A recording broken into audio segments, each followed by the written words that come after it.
Okay, folks, thank you for joining us this morning. I'm going to start the generic presentation title that I've given this piece of work is Tackling Rising Feed Costs in Beef Production Systems. And really, when we think about today's topics, I'm going to tackle three things.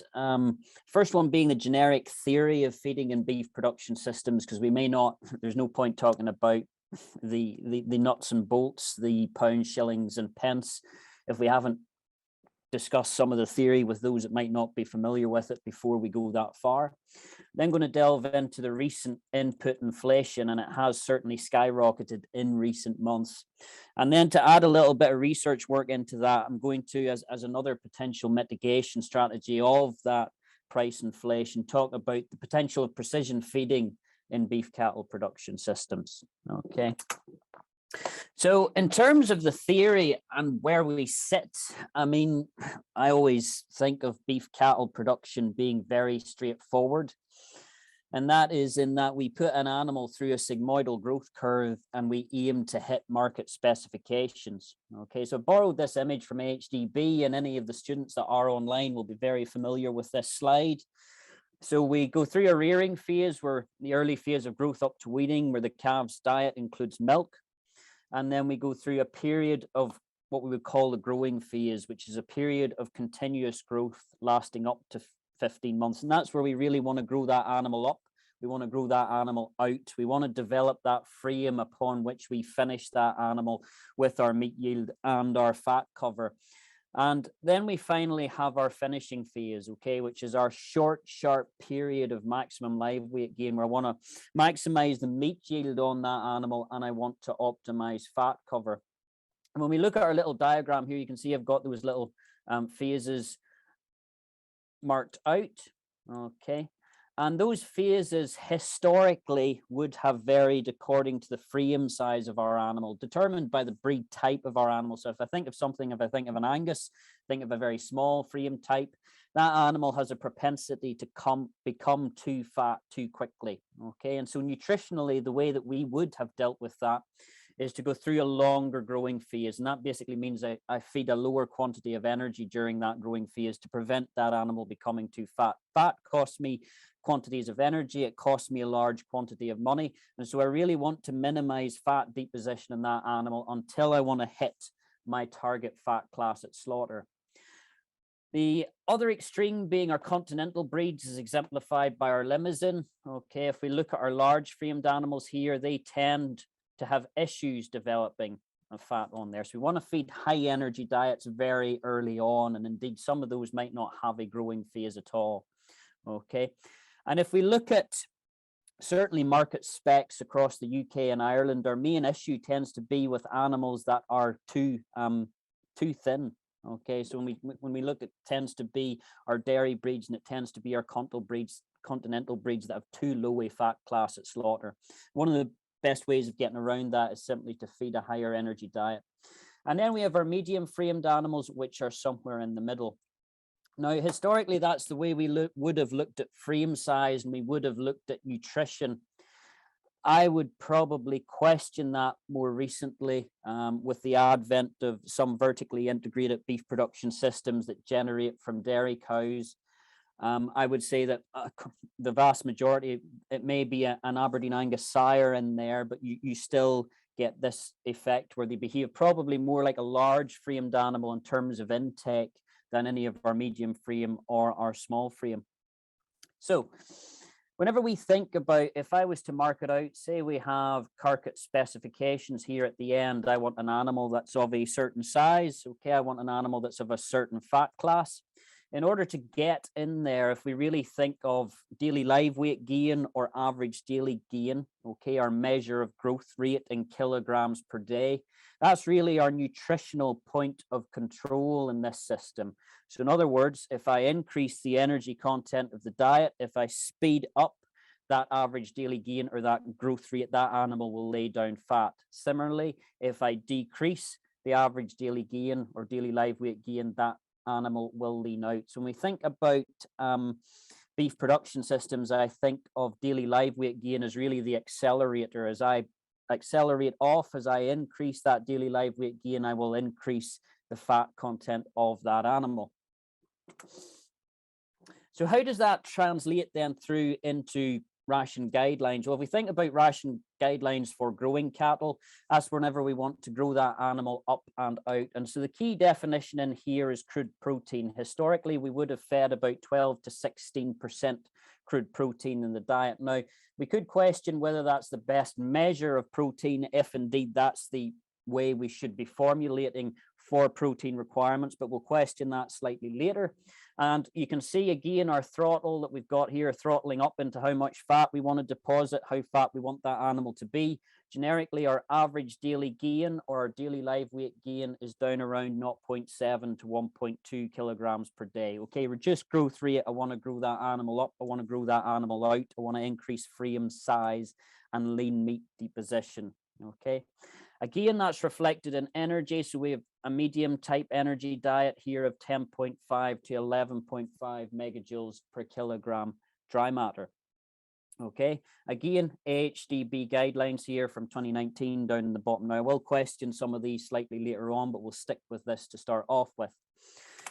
How does that then compare with our ration guidelines for finishing cattle? Remember that whenever we're finishing an animal, we want to accelerate that animal off at probably maximum average daily gain that we can get to really maximize that meat yield and optimize that fat cover. So you can see average daily gain here accelerates up to 1.3 kilograms per day.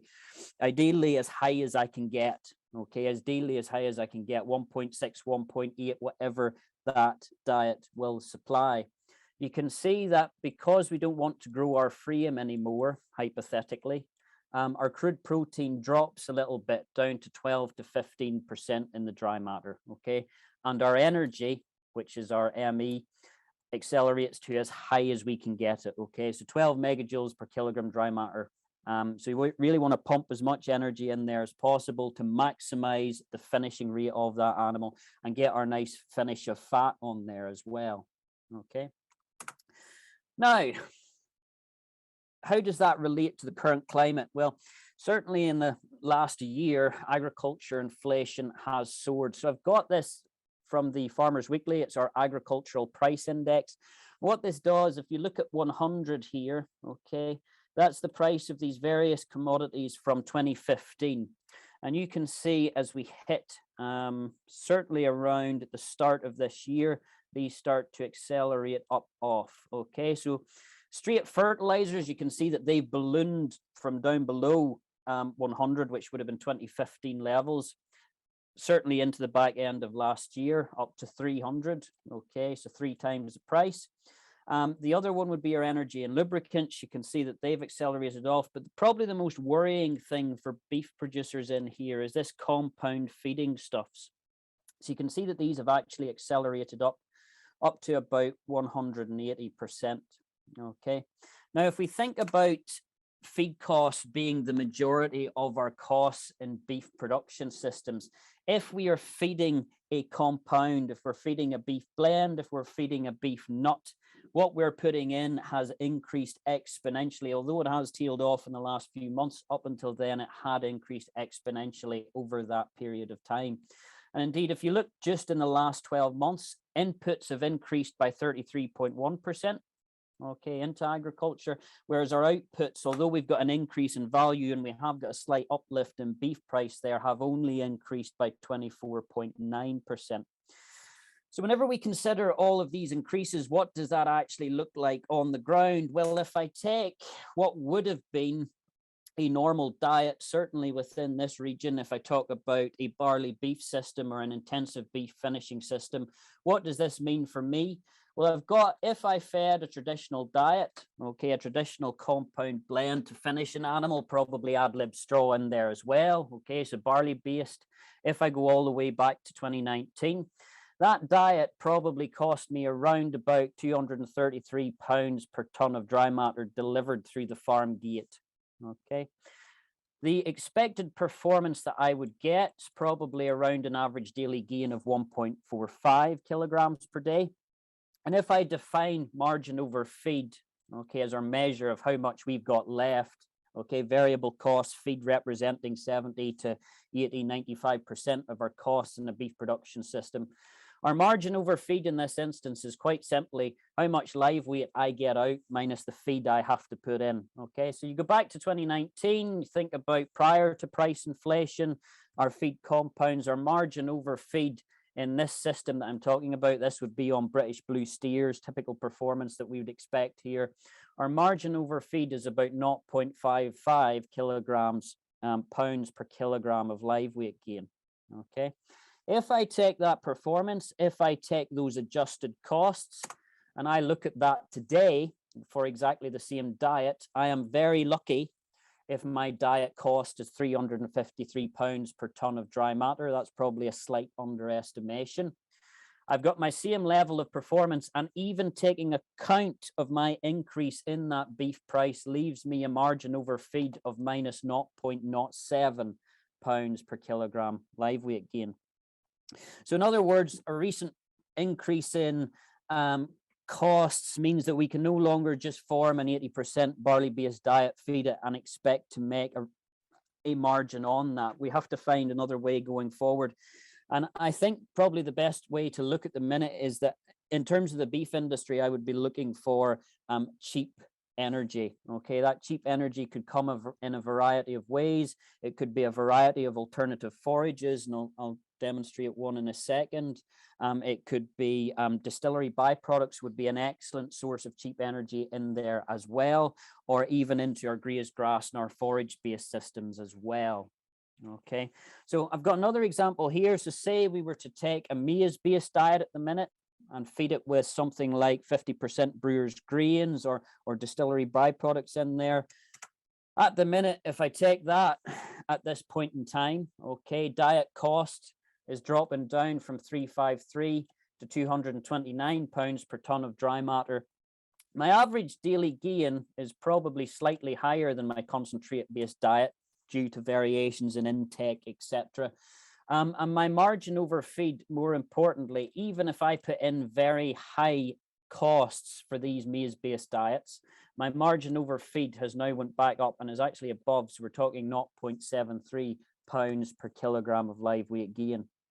So in the current climate of price inflation, it's how you use your forages, it's how you use your distillery products, and it's really that cheap source of energy that you're after. Now, remember that there is a trade-off in that a cheap diet is not always a profitable diet. The factor that you've also got to consider is the interaction with days to slaughter. So the longer the number of days that you keep an animal alive on this earth, the more that it will cost you. So you want cheap energy, but you want cheap energy that drives a high growth rate, by definition lowers the number of days to slaughter as well. So you've got that picture essentially in dynamic balance. Okay, so that's just one method that we've got at the minute. I'll bring it into precision feeding.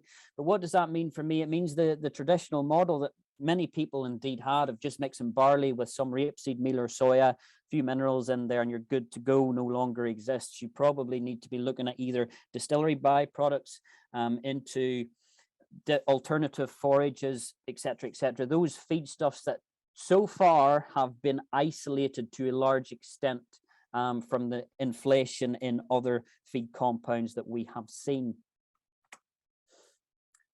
Now, there is another way of looking at this, and this brings me on to the potential implications of precision feeding techniques in beef cattle production systems. Now, whenever people think of precision, certainly my head goes to very complex technology, computers, complicated, and certainly that could be an aspect of it if we were to take it on to artificial intelligence, machine learning, and all those things we see in the movies, which may not be as far away as people think. But certainly when I think of precision in this aspect, I considered it certainly more like a sledgehammer. Apologies, PowerPoint doesn't give me a sledgehammer, so I'll have to go for that one. But I think of it in more of a sledgehammer approach to nutrition as such. Okay.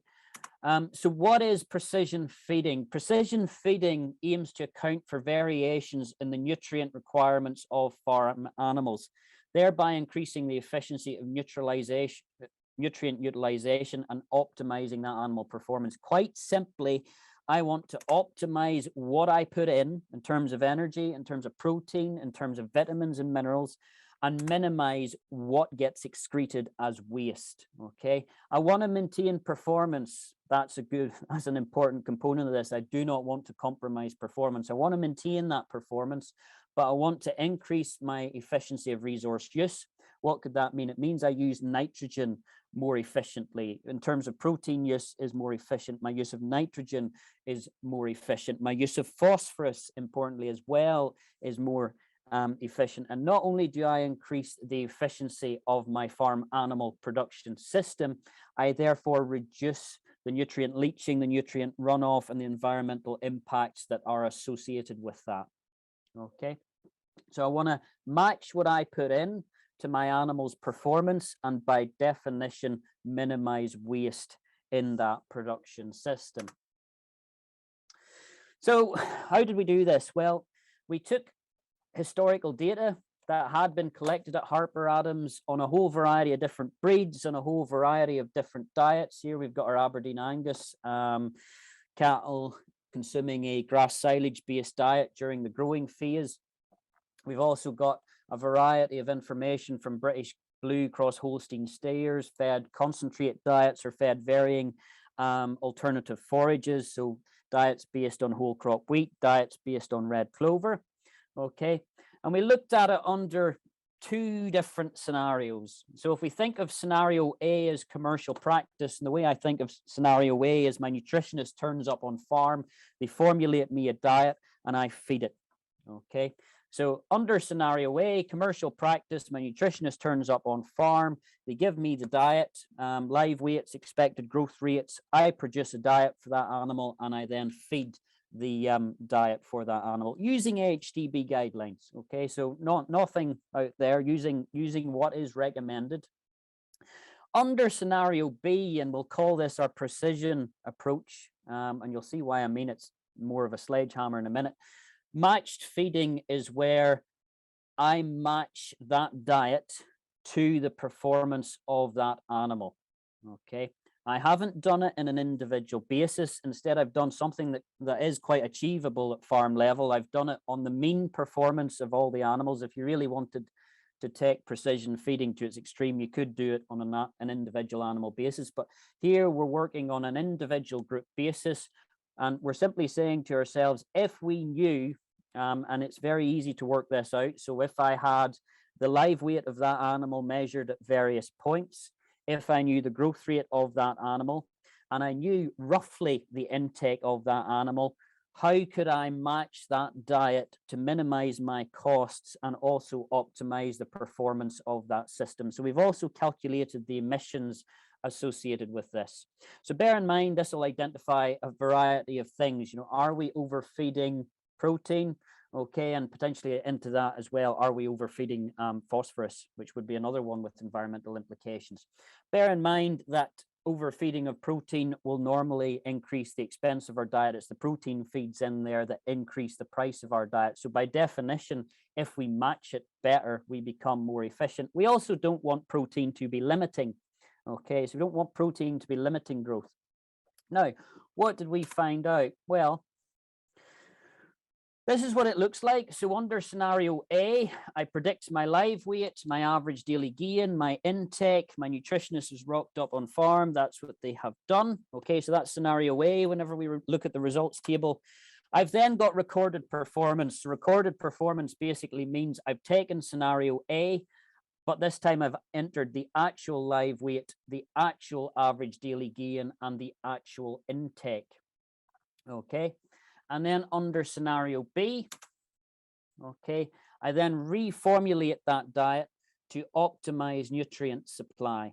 Okay, so under scenario B, I've reformulated that diet to make sure that that animal's requirements are met in this circumstance. And it is something that can be, when I say precision in this instance, it is something that would be easily enactable on farm, certainly with some of the technologies that are likely to become available. More of an easy win going forward again.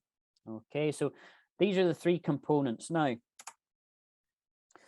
let's look at this. Okay, so I've done this under a variety of scenarios. The ones I'm presenting today, I've decided to present a concentrate-based diet. So that's your typical barley plus rapeseed, soya, feed it, growth, okay? And I've also presented an alternative forage. In this case, I presented whole crop wheat in this example.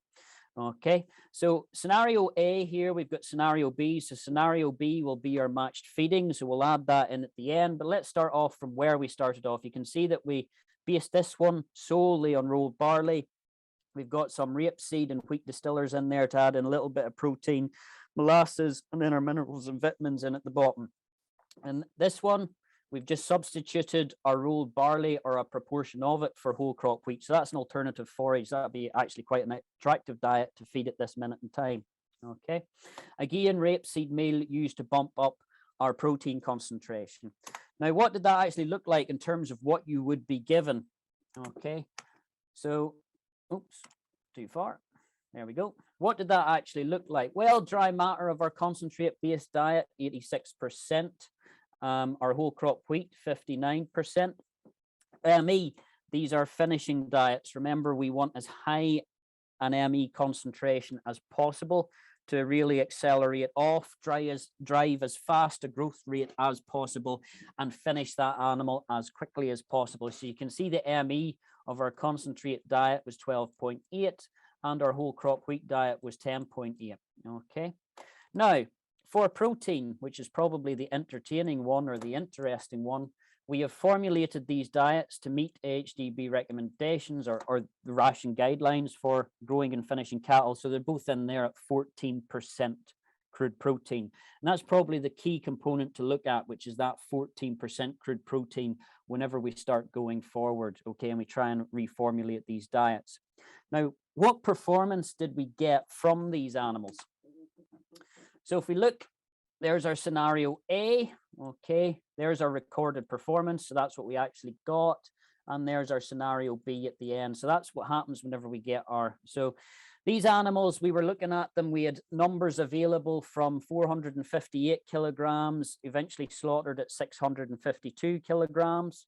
Okay, you can see that our concentrate animals finished slightly quicker than our whole crop wheat. Remember, whole crop wheat, by definition, slightly lower energy density, takes them longer to get there. Average daily gain, 1.45 for our concentrate-based animals. Wasn't that far off in the end, at 1.39 for our whole crop wheat. And you can see a higher intake of forage. That animal's compensating in the lack of energy density in that diet by consuming more to try and meet its requirements with our forage-based diet there. Okay. So what happens whenever we add in the various, so that's our performance, that's the diet that we fed. What happens whenever we look back and see what we've added too much of or too little of? Okay, now this is where I bring in the component of metabolizable protein. Metabolizable protein is our official system in the UK for calculating the protein requirements of growing and finishing beef cattle. So although we formulated to crude protein percent, which was 14, we have calculated requirements and also supply in metabolizable protein. The difference between crude protein and metabolizable protein, crude protein is simply a measure of the nitrogen within that diet. Metabolizable protein is probably the most accurate measure of protein supply that we can have. So you're taking into account the quantity of protein that is formed in the rumen, okay, my big fermentation vat that breaks down my grass silage, all the rest of my forage is in there.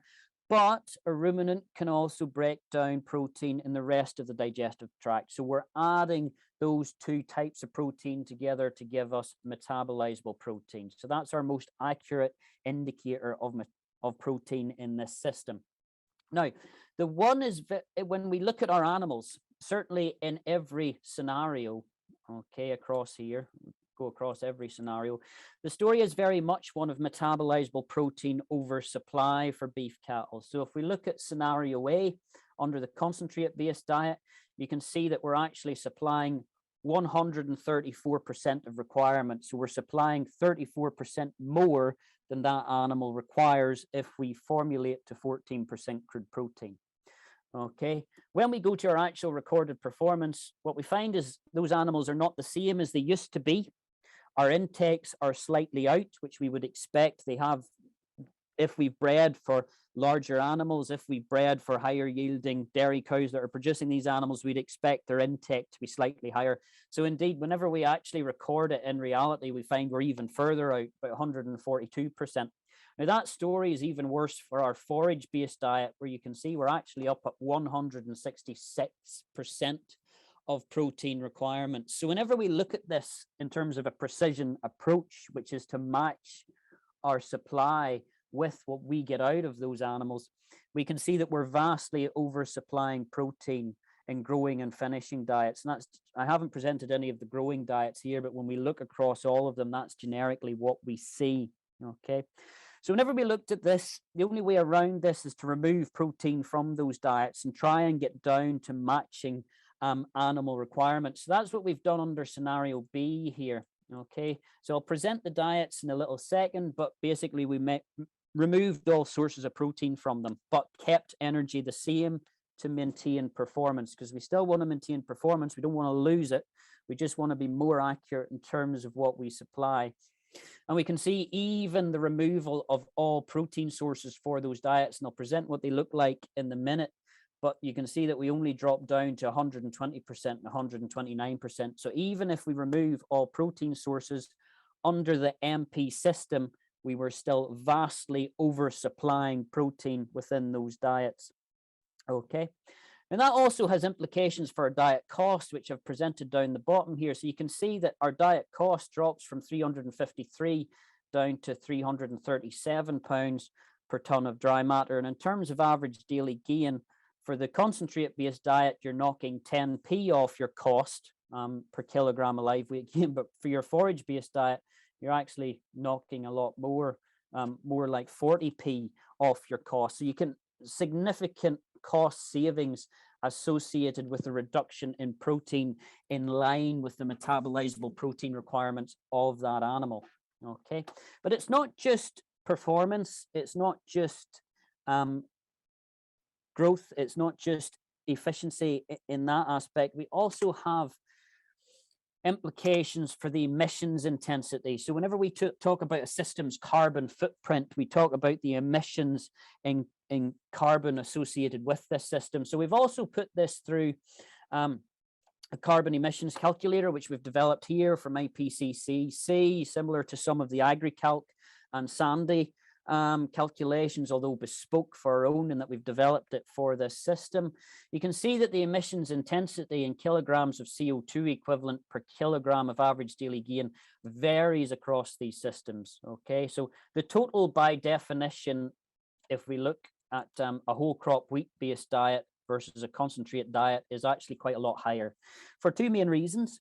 If we feed concentrate at the expense of forage, forage carries with it a higher level of enteric emissions. So you can see that when we look across the enteric row here, we get much higher enteric emissions associated with the forage-based diet in comparison to the fermentation associated with the concentrate-based diet. So that's one of the reasons.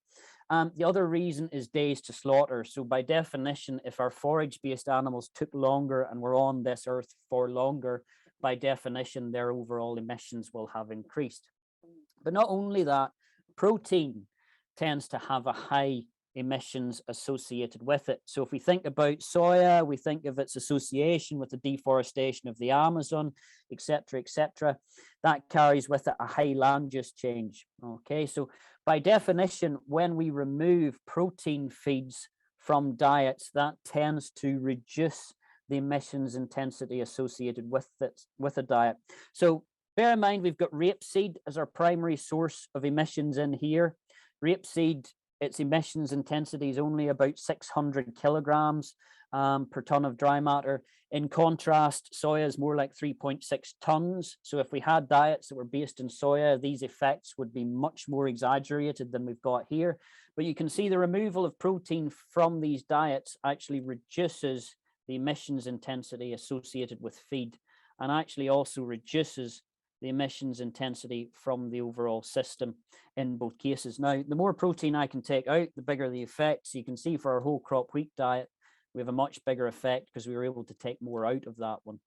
Okay, so not only do we have performance implications, not only do we have environmental implications in terms of what's excreted from that animal, but we also have emissions intensity implications. Now, what do our two diets look like whenever we're finished with them? Well, under scenario B, you can see that we've mostly just substituted our protein sources for rolled barley in this case, because I wanted to keep the energy content the same and I wanted to keep the performance the same. Okay, so you can see that we've taken, in this case, we've taken our rapeseed meal and our wheat distillers out. Rolled barley is up to 80% there, and we've done the same here. So we've taken those two components out, and our rolled barley has also increased. Energy content of the diet remains the same, but you can see we change our overall crude protein concentration. Now, some people, our concentrate-based diet, 14% crude protein down to nearly 12%, and then you get another big drop for a whole crop wheat here of 14% crude protein down to 10%. So you have a vast potential to decrease the use of protein, certainly within beef diets under growing and finishing beef production systems. And the argument would be that there's even further potential in growing systems, because remember that the greater, the lower or the slower your animal grows, the less protein it requires. So by definition, a 16% diet for a growing animal will be massively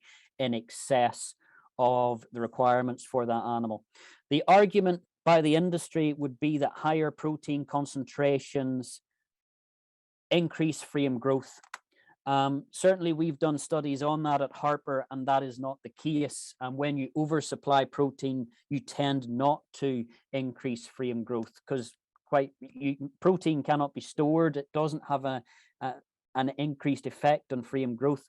And whenever you do that on farm, whenever somebody decides to increase protein concentrations in the hope that it'll increase frame growth, mostly what you've probably done is that the way the system works is that protein is given an energy value, barley is given an energy value, but the biological processes behind those getting through to growth are very different. So in actual fact, all you've done whenever you've substituted in more protein is lowered the energy content of the diet. So the animals look like their frame is more pronounced. In reality, they've just got thinner, is the main issue that you've got with that one. Okay, but there are other implications of this. And it comes back to what I've just said. When you supply protein, it can be used to generate growth via gluconeogenesis, but that process is exceptionally inefficient. So whenever you oversupply protein in beef cattle diets, you're probably cutting off your nose to spite your face in some ways, because that energy cannot be used as efficiently, hypothetically, as barley or another alternative maize or wheat-based energy source in there. So by definition, you lower your average daily gain. So a hypothetical component we've made in this modeling is that our average daily gain will stay the same. The reality is that it'll probably increase, because you'll have more energy available, which will then result in a greater quantity of growth for a given intake for that animal. Now, low protein diets are relatively understudied in beef cattle, although examined to a large extent in the dairy industry. They're relatively understudied and understated in beef cattle. So again, the other thing that we can't predict is that if we were to lower those concentrations, they may actually eat more to compensate and grow even faster again. So you've got a variety of reasons in there that may actually increase performance as opposed to just maintaining it. So that's one of the things that we cannot estimate in this system. Conclusions. So what will we conclude from this kind of entangle? During the current issues that we've got around the price of concentrate-based diets, I would seriously consider the source of energy that you've got in diets. Is there a cheaper option that you could have in there? Should it be a high-energy forage? Should it be a whole crop wheat? Should it be a red clover? Should it be a grass silage? Should it be maize? Have we access to byproducts, which to a certain extent, up until now, it may change, have been relatively isolated from the current hikes in prices that we've seen? But again, because you've got such a large difference, you've got a long way to go before what you're feeding is what you're getting back. And the other thing, that should we consider lowering the concentration of protein in diets on the whole to reduce the environmental aspects of it, increase profit, and potentially also increase performance in there as well. The one criticism I would have of that is that the numbers that are feeding low protein diets, certainly on farm, are limited. And so we have, there is evidence out there to suggest that protein requirements may need to be slightly higher. Now, nowhere near the 14 or 16% crude protein that could be fed on farm. So the question is, how low can you actually go? And that's the missing question in there. Okay, so Chair, thank you for your time. And I suppose it's any questions. James, yes,